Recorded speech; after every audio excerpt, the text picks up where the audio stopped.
அப்படிலாம் கிடையவே கிடையாது சார். எல்லாருக்கும் எல்லா வாய்ப்பும் கிடைக்குது சார். இப்போ மகாராஜாவில் நான் வந்து வரதராஜன் ஒரு போலீஸ் நடித்தேன். அதில் எனக்கு கிடைக்கலையா? கிடைச்சது தானே. ஸோ எல்லோரும் அது மாதிரி சார். அது கதையும் கதைக்களமும் டிசைட் பண்ணுறது சார். முன்னாடிலாம் வந்து ஹீரோ வில்லன் அப்படிலாம் இருக்கும். இப்போ எல்லாருமே எல்லாமே பண்ணுறாங்க. இந்த கலாச்சாரம் வந்து ஹிந்தி திரைப்படங்களில் இருந்தது, மற்ற மொழிகளில் இருந்தது. மலையாள படங்களில் பார்த்தீங்கன்னா மோகன்லால் சார் வந்து மம்முட்டி சார் படத்தில் நடிப்பாங்க, மம்முட்டி சார் வந்து பிருத்திவிராஜ் சார் படத்தில் நடிப்பாங்க. இந்த மாதிரிலாம் இருந்தது. அந்த வழக்கம் வந்து இப்போ தமிழில் வர ஆரம்பிச்சிடும்.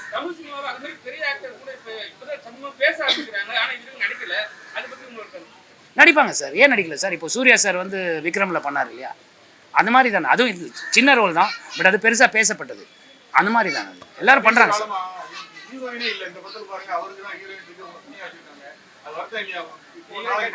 இந்த எழுதுறவங்களுக்கு என் மேலே தனி பிரியம் சார். அதனால வேற யாரும் எடுத்துகிட்டு போயிடக்கூடாதுன்னு சொல்லி என்ன மட்டும் வச்சு எழுதிடுறாங்க. அதான், வேற ஒன்றும் கிடையாது.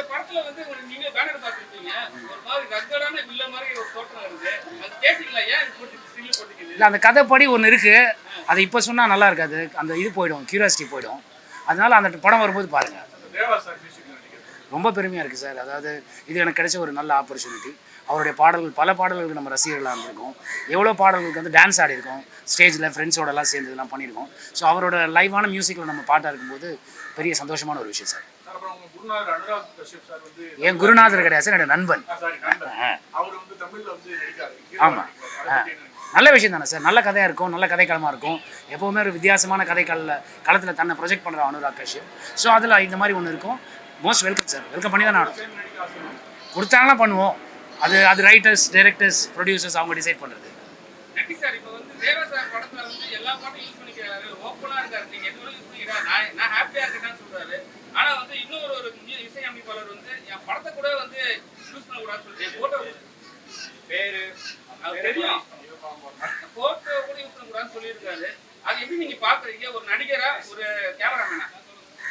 சார் அது அவங்கவுங்க இஷ்டம் சார். அது எப்படி சார் நம்ம கேள்வி கேட்க முடியும்?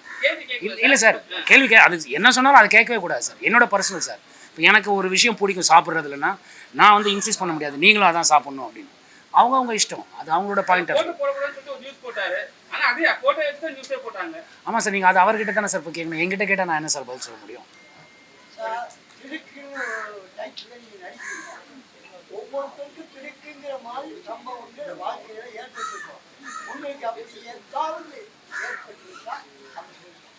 எல்லாமே நான் ஒவ்வொரு நாளும் கடவுள் படைத்த ஒவ்வொரு நாளும் நல்ல நாள் தான் சார். நல்லது தான் நடந்திருக்கு வாழ்க்கையில். திடுக்குன்றத அது தவறான ஒரு எண்ணத்தில் பார்க்க வேண்டாம். அது வந்து எப்படி சொல்கிறது, வாழ்க்கையில் அடுத்த நொடிங்கிறது வந்து 1000 சந்தோஷங்களை வச்சுருக்கும். அந்த பார்வையில் இந்த படத்தை பாருங்கள், உங்களுக்கு பிடிக்கும். சார், எங்களுக்கு மிகப்பெரிய வருத்தம், நட்பி சார் நல்லா வந்து ரொமான்ஸ்லாம் பண்ணுவார். ஆனால் கடைசி வரைக்கும் உங்களுக்கு மட்டும் வந்து ஏன்னு தெரியல, அது டேரக்டர் எழுதுறதா இல்லை வந்து ப்ரொடியூசர் சொல்றதான்னு தெரியல, உங்களுக்கு ஹீரோயின் கொடுக்க மாட்டாங்க, முட்டை காட்சி வைக்க மாட்டாங்க. ஏதாவது ஒரு ஃபீலிங் இருக்கா சார் உங்களுக்கு? எனக்காக நீங்கள் வேணா அவங்ககிட்ட பேசுங்க, அவங்க வச்சாங்கன்னா பண்ணுவோம். நீங்கள் தானே கேட்கணும். அதை நான் எப்படி கேட்கறது? தமிழ் சினிமாவில் எப்போவுமே வந்து 2 டிரெக்டர்ஸ் பார்த்துருப்பீங்க சார். இந்த படத்தை பொறுத்த வரைக்கும் 3 டிரெக்டர்ஸ். அதுவே ஒரு பெரிய கியூரியாசிட்டி எனக்கு கொடுத்தது.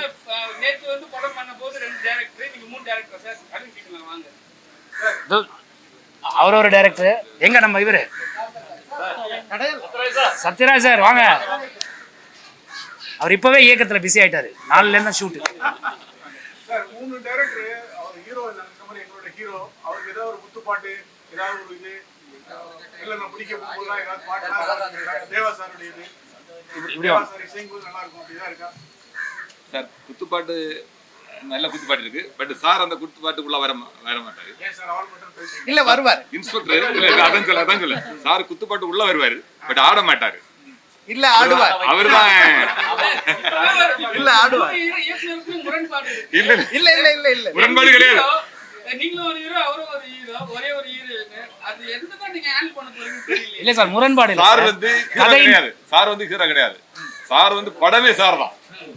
படமே சார் தான். Full and full first scene முதல் லாஸ்ட் சீன் சார் தான். படமே சார் தான். ஆனா கேரக்டருக்குள்ள வந்து ஹீரோ உள்ள வராங்க. பட் கதையோட முழு முதுகெலும்பும் நம்ம நட்டி சார். படத்தோட டைட்டில் வந்து கிடுக்கு. அதுல 3 எழுத்து தான் வருது. இதுக்கு 3 எழுத்தா வருது, 3 டைரக்டர் தனித்தனியா வந்து சப்ஜெக்டா பண்ண போறீங்களா இல்ல ஒண்ணா சேர்ந்து ஒரே இதுல பண்றீங்களா? இல்ல ஒரே ஒண்ணா சேர்ந்து தான் பண்றோம். எப்படி சார் ஒரே ஸ்கிரிப்ட் எழுதுவீங்களா மாத்தி மாத்தி? இல்ல ஒரே ஸ்கிரிப்ட், சாரோட கதை, சார் சொல்ல நாங்க ஸ்கிரிப்ட முழுமை பண்ணி. நீங்க தான் சார் முடிவு. இல்ல சார், நான் முடிவு கிடையாது சார் அவர் சொல்றாரு. இல்ல சார், சாரோட கதை அந்த டைரக்டர்ஸ் முடிவு பண்ணி நம்ம கிட்ட சொல்லுவாங்க சார், அதான் நம்ம பண்றோம். இப்படி ஒவ்வொரு சீனும் திடுக்கிற வைக்கும், அதான் திடுக்கு. இப்படி திடீர்னு கேள்வி கேட்டா கஷ்டம் சார்.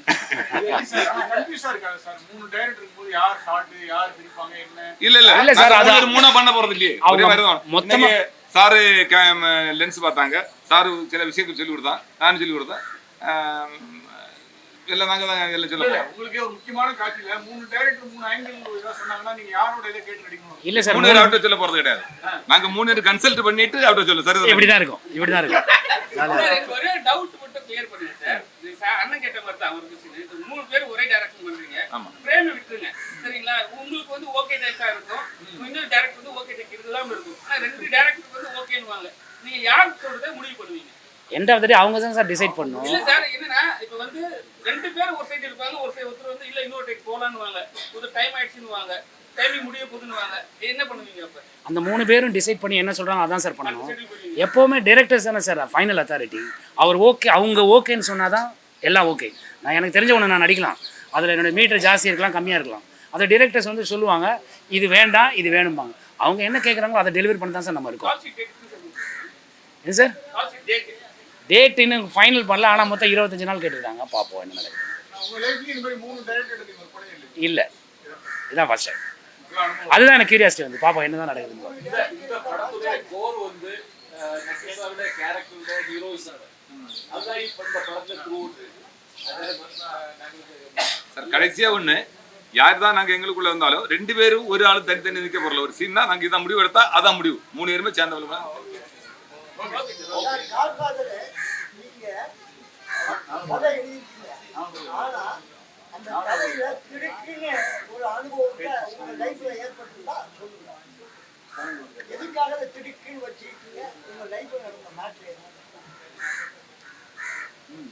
என் லைஃப்ல நிறைய திடுக்கு சம்பவங்கள் நடந்திருக்கு.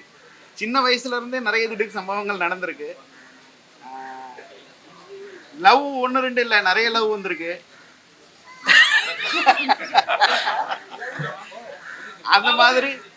அந்த மாதிரி எல்லாமே நிறைய சம்பவங்கள் நடந்திருக்கு. ஆனால் இந்த என்னுடைய சம்பவத்துக்கும் இந்த திடுக்குன்ற பேருக்கும் சம்மந்தம் கிடையாது. பட் படத்தில் சீன் பை சீன் திடுக்கு சீன்கள் வரும். கண்டிப்பாக சார். திடுக் ஒரு இன்ட்ரெஸ்டிங்கான ஒரு ஸ்க்ரீன் பிளே இந்த ஒரு கதையை கேட்டேன், நல்லா இருந்தது. எகைன் ஒரு இன்வெஸ்டிகேஷன் ஃபிலிம். அதாவது வாழ்க்கையில் பல விஷயங்கள் இருக்கும். என்னென்னா ஒரு பழைய பாடல் ஒன்று இருக்குது, எந்த குழந்தையும் நல்ல குழந்தை தான் மண்ணில் பிறக்கையிலேன். அந்த 13 வயசு வரும்போது அவங்களோட பாதை மாறும். அவங்க அந்த பாதை மாறும்போது அவங்க வாழ்க்கையில் ஏற்படுற பிரச்சனைகள் என்னன்னு சொல்கிற ஒரு இன்ட்ரெஸ்டிங்கான படம். அண்ட் அந்த மாதிரி மாறிடக்கூடாது. எப்போவுமே வந்து குறுக்கு வழி தான் வந்து உள்ளே ஒன்ஸ் போனீங்கன்னா அது ஒன் வே டிராஃபிக் மாதிரி ரிட்டர்ன் வர முடியாது. நேர் வழியில் போனீங்கன்னா போகலாம் வரலாம், வாழ்க்கையில் அப்ஸ் அண்ட் டவுன்ஸை சந்திக்கலாம். ஸோ அதை சொல்கிற படம் இது. அண்டு எங்களோட தயாரிப்பாளர் காட்ஃபாதர், அவருக்கு வேறு பேர் பட் இருந்தாலும் காட்ஃபாதர்னு வச்சுருக்காரு. புது தயாரிப்பாளர். எப்படி நம்ம தமிழ் திரைப்பட தயாரிப்பாளர் சங்கங்களும் மற்ற 24 கிராஃப்ட் சங்கங்களும் எப்படி என்கரேஜ் பண்ணுதோ அதை புது தயாரிப்பாளர் எப்பவுமே என்கரேஜ் பண்ணுவாங்க. அந்த விஷயத்தில் புதுசாக என்ட்ரி ஆயிருக்காரு. அவர் வெற்றி பெற என்னுடைய வாழ்த்துக்கள். அண்ட் இந்த படத்தை வந்து அவங்க டாக்டர் தான் வந்து ப்ரொடியூஸ் பண்ணுறாங்க, ப்ரொடக்ஷன் பார்த்துக்கிறாங்க, ராஜஸ்ரீ. அண்ட் இந்த படத்தோட இயக்குனர் எப்போவுமே தமிழ் சினிமாவில் வந்து டியோ டைரக்டர்ஸ் இருந்திருக்காங்க, இப்போ trio directors Kayal Sathyaraj sir, Tony George sir, Godfather sir, இவங்க 3 பேர் சேர்ந்து பண்ணுறாங்க. இதில் பெரிய ஹைலைட் என்னென்னா தேனிசை என்ற தேவா ஐயா அவர்கள் வந்து இந்த படத்துக்கு இசையமைக்கிறாரு. அது வந்து மிகப்பெரிய சில பாடல்கள் டியூன்ஸ் நான் கேட்டேன், ரொம்ப அருமையாக இருந்தது. அண்ட் அனில் சார் சினிமாட்டோகிராஃபி, மலையாளத்தில் 30 படங்களுக்கு மேலே அவர் பண்ணியிருக்காரு. கிட்டத்தட்ட ஒரு 20 படங்கள் சில்வர் ஜூப்ளி கொடுத்துருக்காரு. ஸோ அதெல்லாம் பெரிய விஷயம். மம்முட்டி மோகன்லால் சார், திலீப் சார், இவங்க கூட வந்து அவங்க ஒர்க் பண்ணிவிட்டு இங்கே தமிழ் சினிமாவில் ஃபஸ்ட் டைம் வரேன் சந்தோஷமாக வந்தார். ரெண்டாவது அப்புறம் சொன்னார், நீங்களும் கேமராமேன் நானும் கேமராமேன், எனக்கு ரொம்ப சந்தோஷமாக இருக்குது சார்னார். அது எனக்கு பெரிய ஒரு ஹானர் மாதிரி இருந்தது. அண்ட் பல நல்ல டெக்னீஷியன்ஸ்லாம் உள்ள இந்த படத்துக்கு வந்திருக்காங்க. இந்த படம் வெற்றியடைய எல்லாம் வல்ல இறைவனை பிரார்த்திக்கிறேன். நன்றி. நான் ஐஸ்வர்யா. ஸோ இந்த மாதிரி ஒரு வாய்ப்பு தந்த producer Rajashree sir, godfather, DOP sir, Anil sir, director எல்லாருக்கும் ரொம்ப ரொம்ப நன்றி. ஆஸ் எ பிகினராக ஒரு சீனியர் ஆர்டிஸ்ட் கூட கோ ஆர்டிஸ்டாக பண்ணுறதுல ரொம்ப சந்தோஷமாக இருக்குது. அது சொல்லி வெளிப்படுத்த முடியல, அந்த மாதிரி சந்தோஷமாக இருக்குது. ஸோ நல்லபடியாக இது ஒரு இடத்துல போகணும், நல்ல வெற்றிகரமாக இந்த ஃபிலிம் ரன் பண்ணி முடியணும் ஒரு ஆசை இருக்குது. Thank you so much. DD production Rajashree அவர்கள் தயாரிக்கின்ற இந்த திடுக் திரைப்படத்தில் காட்ஃபாதரோட கதை, திரைக்கதை, வசன, பாடல்கள் ஐயா நான் பார்த்து என்னுடைய படத்தில் கிடைக்க வேண்டியிருந்த தேவா சார் அவர்கள், அருமையாக நான் ஆசைப்பட்ட நட்டி அவர்கள், இன்னும் ஐஸ்வர்யா, மதன், மில்வின் போன்ற நடிக்கிறார்கள். இந்த படத்தை இயக்குவதற்கான ஒரு வாய்ப்பு நாங்கள் 3 பேர் சேர்ந்து இயக்குகிறோம். இந்த வாய்ப்புக்கு மிகவும் நன்றி. மிகவும் எதிர்பார்ப்புடன் கூடிய நல்ல திரைக்கதை. நான் நிறைய படங்கள் பார்ப்பதுண்டு, ஆனால் இது போன்ற ஒரு கதையை நான் கேட்டதில்லை.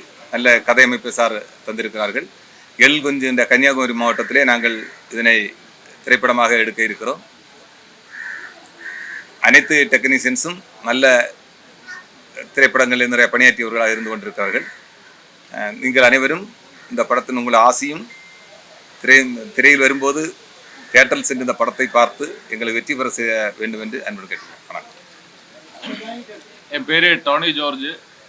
இந்த படத்தை பொறுத்தவரையும் ஒரு டிஃப்ரெண்ட்டான ட்ரீட்மெண்ட் ஆயிருக்கும். நம்ம நட்டி சார் வந்து ஏற்கனவே கொஞ்சம் போலீஸ் கேரக்டர் பண்ணியிருக்காங்க. அதை விட கொஞ்சம் டிஃப்ரெண்ட்டான ஒரு அப்ரோச் தான். நரேஷன் வந்து அந்த மாதிரி தான் இருக்கிறது. கேரக்டரைசேஷன் வந்து சூப்பராக இருக்கும். சத்தம் சுத்தமாக பிடிக்காத ஒரு கேரக்டர் தான் நட்டி சார் பண்ணுறாரு. அந்த மாதிரி ஒரு டிஃப்ரெண்டான அப்ரோச் இந்த படத்தில் இருக்குது.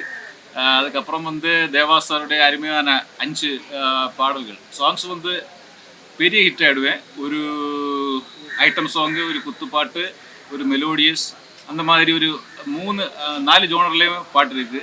எல்லாமே நல்லா வந்துடும், ஒரு சூப்பர் ஹிட் ஆகிடுவேன். அந்த மாதிரி தான் நாங்கள் நம்புகிறோம். நட்டி சாரோட கேரக்டர் வந்து எக்ஸ்ட்ரா ஆர்டினரியாக இருக்குது. கண்டிப்பாக. Okay, thank you. எல்லாருக்கும் வணக்கம். என் பேர் மெல்வின். நான் நிறையா ஆட்ஸ் அண்ட் இப்போ மூவிஸ் அண்ட் இது பண்ணிக்கிட்டு இருக்கேன். ஸோ சரவணா சார் வந்து ப்ரொடியூஸ் பண்ணுறாரு. ஸோ சார் வந்து ஃபஸ்ட்டு வந்து இந்த படத்தோட விஷயங்கள் எனக்கு எக்ஸ்பிளைன் பண்ணும்போது ரொம்ப வித்தியாசமான சில ட்ரீட்மெண்ட்ஸ் பண்ணியிருந்தார். அண்ட் எஸ்பெஷலி நட்டி சார் கூட நடிக்கிற ஒரு வாய்ப்பு அவர் அமைச்சு கொடுத்ததுக்கு ரொம்ப நன்றி சார். ஸோ நட்டி சாரோட கண்டிப்பாக நம்ம நிறையா ஃபிலிம்ஸ் நான் பார்த்துருக்கேன். ஸோ எல்லாருக்குமே தெரியும் அவரோட கதை செலெக்ஷனும் சரி, அவர் கேரக்டரைசேஷனும் ஒரு வித்தியாசம் இருக்கும். ஸோ கண்டிப்பாக அதை இதுலேயும் நீங்கள் பார்க்கலாம். அண்ட் இதில் தேவா சார் வந்து நம்ம குழந்தையிலேருந்து நாங்கள் பார்த்த அந்த அவரோட கானா சாங்லாம் இப்போ திருப்பியும் இப்போ எல்லாம் பழைய விஷயங்கள் நிறையா உள்ளே வருது. ஸோ அந்த மாதிரி தேவா சாரோட பழைய ஒரு இது வந்து நாங்கள் எங்களோட ஜென்ரேஷன் நிஜமாவே மிஸ் பண்ணுறோம். அண்ட் இப்போ இந்த 2K கிட்ஸுக்கெலாம் அது தெரியுமான்னு தெரில, அவரோட கானா சாங்ஸ்லாம் சரி. ஸோ அதை திருப்பியும் கொண்டு வந்திருக்காரு இந்த படத்தில். ஸோ தேங்க்யூ சார், நீங்கள் சூப்பராக, அது தேவா சார் கிட்ட மியூசிக் சில இதெல்லாம் கேட்டோம். ஸோ ரொம்ப நல்லா இருந்துச்சு. And cameraman sir Anil sir, அவர் வந்து நிறையா மலையாளத்தில் நிறையா பெரிய பெரிய ஹிட் படங்கள் கொடுத்துருக்காரு. ஸோ அவர் கூட ஒர்க் பண்ணுற ஒரு வாய்ப்பு கிடச்சிச்சு. அண்ட் டேரக்டர்ஸ் 3 டேரக்டர்ஸ் பண்ணுறாங்க, அதுவே ஒரு வித்தியாசமானது. ஸோ எனக்கு ஒரு பெரிய எக்ஸ்பீரியன்ஸாக இருக்கும்னு நினைக்கிறேன். So first time I am working with 3 directors. So and இந்த படம் கண்டிப்பாக அவங்க எல்லாருக்கும் பிடிக்கும். அண்ட் ரிலீஸ் ஆகும்போது கண்டிப்பாக அவங்க சப்போர்ட் தேட்டர்ஸில் வந்து பாருங்கள். அண்ட் எல்லா கடவுளுக்கும் நன்றியை சொல்லிக்கிறேன். அண்ட் கொடுத்த வாய்ப்புக்கும் ரொம்ப நன்றி. அப்போ வணக்கம். என்னோடய பேர் அனில் நாயர், கேமராமேன் ஆட்டு. நான் வந்து தமிழ்ல என்னோடய முதல் படம். இந்த மாதிரி ஒரு படம் கலைச்சருக்கு ரொம்ப தேங்க்ஸு. இந்த ப்ரொடியூஸ் கிட்ட டைரக்டர்கிட்ட எல்லாருமே தேங்க்ஸ் சொல்லியிருக்கு. மலையாளத்தில் வந்து நான் ஒரு 30 படம் பண்ணியிருக்கு. அங்கே ஒரு சூப்பர் ஸ்டாரோட ஒர்க் பண்ணதுக்கு ஒரு காட்ஸ் கிரேஸ் வந்து கிடச்சிருக்கு. இப்போது தமிழில் ஃபஸ்ட்டு படம் எப்படி வரணும்னு நான் கொஞ்சம் நாள் கொண்டே யோசிச்சுட்டு இருந்தேன். இப்போ தான் அது சான்ஸ் கிடச்சிது. அது வந்து நட்டி சாரு, அப்புறம் தேவ சாரு, அந்த மாதிரி ஒரு டீம் கூட வந்து எனக்கு ரொம்ப சந்தோஷம். ரொம்ப ரொம்ப ரொம்ப சந்தோஷம். இந்த படத்தில் சப்ஜெக்ட் கேட்கும்பொழுதுக்கு இதில் என்ன டிஃப்ரென்ஸ் இருக்குதுன்னு நான் யோசிச்சு தான் அது கேட்டுட்டு இருந்தது. பட் கொஞ்சம் தாண்டி பார்த்தா எனக்கு அது பிடிச்சி போச்சு. இதுக்கு ஒரு ஃப்ரெஷ் தாட் இருக்குது இந்த சப்ஜெக்ட்டுக்கு. ஏன்னா நம்ம ஒரு ரிலவெண்ட்டான ஒரு சப்ஜெக்ட் தான். இந்த ஒரு மேட்ரு நம்ம டிஸ்கஸ் பண்ணணும், அந்த மாதிரி ஒரு இம்பார்ட்டன்ஸு இந்த சப்ஜெக்ட்டுக்கு இருக்குது. அப்புறம் நல்லபடி வரும்னு நினைக்கிறேன். நம்ம எல்லாமே நல்ல டீம் இதில் இருக்குது. மேக்ஸிமம் ட்ரை பண்ணும். எங்களுடைய எல்லாருடைய சப்போர்ட்ஸ் ட்ரை பண்ணிவிட்டு தேங்க்யூ வெரி மச். எல்லாருக்கும் வணக்கம். என்னோட பேர் மதன். என்னோட ப்ரொஃபஷன் வந்து டாக்டர். இருந்தாலும் எனக்கு சின்ன வயசுலேருந்தே பேஷன்றது ஆக்டிங் தான். சாரி, தொண்டை கட்டி இருக்கு, தப்பாக எடுத்து. ஸோ படத்தோடைய பேர் திடுக்கு. அதுக்கேற்ற மாதிரி இப்போ என்னோட மனநிலையுமே திடுக்குன்னு தான் இருக்குது. ஏன்னா இவ்வளோ பெரிய ஜாம்பவங்கள் நடுவில் நான் இருக்கும்போது ரொம்ப பெருமையாக இருக்குது. ஆக்சுவலாக என்னோடய ஃபர்ஸ்ட் பூஜை, இந்த ஃபர்ஸ்ட் படம் இது. ஃபியூ இயர்ஸ் பேக் நிறைய படம் பண்ணியிருக்கேன், பட் மெயினாக இதான் ஃபர்ஸ்ட் டைம் பண்ணுறேன். ஸோ ரொம்ப சந்தோஷமாக இருக்குது. ஃபஸ்ட்டு நான் தேங்க் பண்ண வேண்டியது காட்ஃபாதர் சரவணன் சார். ஏன்னா அவர் பண்ண அப்ரோச் ஸ்டார்டிங்கில் அவ்வளோ ஒரு இயல்பாக, அவ்வளோ ஒரு என்கிட்ட பேசின விதம், அந்த பேச்சில் ஒரு ஒரு ஆழம் இருந்துச்சு, ஒரு அர்த்தம் இருந்துச்சு. ரொம்ப ஸ்ட்ரெயிட் ஃபார்வர்டாக இதுதான் பண்ணுறீங்களா அப்படின்னு கேட்டார். ஏன்னா எவ்வளோ அப்ரோச்சஸ் நம்மளுக்கு வந்திருக்கு, ஆனால் இவ்வளோ ஒரு டைரக்ட் அப்ரோச் நம்மளுக்கு இது வரைக்கும் வந்ததில்லை. எனக்கு அது ஒரு ஃபஸ்ட்டு பெரிய நம்பிக்கையை கொடுத்தது. ஸோ என்னதான் இருந்தாலும் சார் ஃபஸ்ட்டு ஒரு ஒன்லைன் மாதிரி சொன்னார். சொன்னதுக்கப்புறமா எனக்கு ஃபஸ்ட்டு நான் தயங்கினேன், ரொம்ப பயப்பட்டேன். ஏன்னா சார் இது ஒரு பயங்கரமான ரோல், எப்படி சார்னா, இல்லை தம்பி நீங்கள் பண்ணுவீங்கன்ட்டு ஃபஸ்ட்டு அவர் தான் எனக்கு நம்பிக்கை கொடுத்தாரு. ஸோ அதுலேருந்தே நான் ரொம்ப வீட்டிலலாம் பேசும்போது, இல்லை சார் உன்னை செலக்ட் பண்ணி உனக்கு இவ்வளோ நம்பிக்கை கொடுக்குறாருன்னா அதுக்கு ஒரு அர்த்தம் இருக்குது, கண்டிப்பாக நீ பண்ணு அப்படின்னு சொன்னாங்க. ஸோ என்னோடய ரோல் பற்றி நான் எதுவும் பேச விரும்பல, அவங்க பேசவும் கூடாது, ஒரு ரிவீல் பண்ணக்கூடாதுன்னு சொல்லியிருக்காங்க. ஸோ ஒரு முக்கியமான ரோல். அண்ட் அடுத்தது வந்து டைரக்டர் சார் அப்புறம் நான் மீட் பண்ணேன். அவங்க வந்து நான் கூட அவ்வளோ ஃபாஸ்ட்டாக இருக்க முடியுமான்னு தெரியல, அவ்வளோ வேகமாக அவங்க பேச்சுன்னு சரி செயலும் சரி ரஜினி சார் மாதிரி டக்குன்னு வந்துட்டு போகிறாங்க. ஸோ அவ்வளோ ஒரு வேகம். ஸோ அதை பார்க்கும்போது இன்னும் எனக்கு வந்து ரொம்ப ஓகே, நம்ம இன்னும் நல்லா பண்ணணும் அப்படின்னு சொல்லிட்டு டோனி சாரும் சத்யராஜ் சாரும் அந்தளவுக்கு அப்ரோச் அவங்களுக்கு எனக்கு பிடிச்சிருந்துச்சி. அதுக்கப்புறமா சொல்லவே வேண்டாம், நட்டி சார். நான் அவ்வளோ படங்களில் பார்த்து வியந்து போய் ஒரு கேமராமேனாக இருந்து அதுக்கப்புறம் ஒரு ஆக்டிங் வந்து அதில் பயங்கரமான ஹிட் படம்லாம் கொடுத்து அவருக்குன்னு தனி ஒரு ஃபேன் ஃபாலோவிங், அவருடைய படங்களுக்குன்னு அவர் சார் படம் தான் சூப்பராக இருக்கும் அப்படின்னு சொல்கிற அளவுக்கு சார் வந்து ஒரு பேர் க்ரியேட் பண்ணி வச்சுருக்காரு. ஸோ அவர் இந்த படத்துக்கு பெரிய ப்ளஸ். ஸோ எனக்கு ரொம்ப சந்தோஷமாக இருக்குது, அவரோட ஸ்க்ரீன் ஷேர் பண்ண போகிறேன்னு. அதே தான் திடுக்குன்னு தான் இருக்குது அந்த மனநிலைமை. ஸோ கண்டிப்பாக என்னோடய 100% நான் கொடுப்பேன். அடுத்தது தேவா சார், சொல்லவே வேண்டாம். சலோமியாவிலேருந்து எல்லா மாஸ் பிஜிஎம்லேருந்து எல்லாமே சார் கொடுத்துருக்காரு. இந்த படத்துக்கு ஒரு டான்ஸிங் நம்பர்ஸ் 2 கொடுத்துருக்காரு, அவ்வளோ சூப்பராக இருக்குது. ஸோ எனக்கு அது ரொம்ப ஆசையாக இருக்குது, அது படத்தில் எப்படி இருக்க போகுது, எப்படி இருக்கும்னு நான் ரொம்ப ஆவலாக இருக்கேன். அண்ட் ப்ரொடியூசர் அவ்வளோ இயல்பாக, அவ்வளோ ஒரு சாதாரணமாக, அவ்வளோ ஒரு எப்படி தான் அந்த மாதிரி இருக்க முடியும்னு தெரியல. ஸோ அவங்களுக்கு ரொம்ப தேங்க்ஸ். என்னை செலக்ட் பண்ணி சாரோட டிஸ்கஸ் பண்ணி இவ்வளோலாம் பண்ணதுக்கு ரொம்ப தேங்க்ஸ். அண்ட் கண்டிப்பாக இந்த படம் பெரிய அளவில் வெற்றி பெறும் நம்புகிறேன். அண்ட் கேமராமேன் சார் அவ்வளோ பெரிய ஹிட் கொடுத்துட்டு சாதாரணமாக வந்து இங்கே அவ்வளோ இயல்பாக ரொம்ப எளிமையாக இருக்காங்க. ஸோ இவ்வளோ ஜாம்பங்கள் நடுவில் நான் இங்கே இருக்கிறேன், உட்காந்துட்டு இருக்கிறவங்க ரொம்ப சந்தோஷமாக இருக்குது. ஸோ தேங்க்யூ எல்லாருக்கும், தேங்க்யூ ஸோ மச். அண்ட் கண்டிப்பாக இந்த படத்தை தேட்டரில் வரும், பார்த்து என்ஜாய் பண்ணுங்கள்.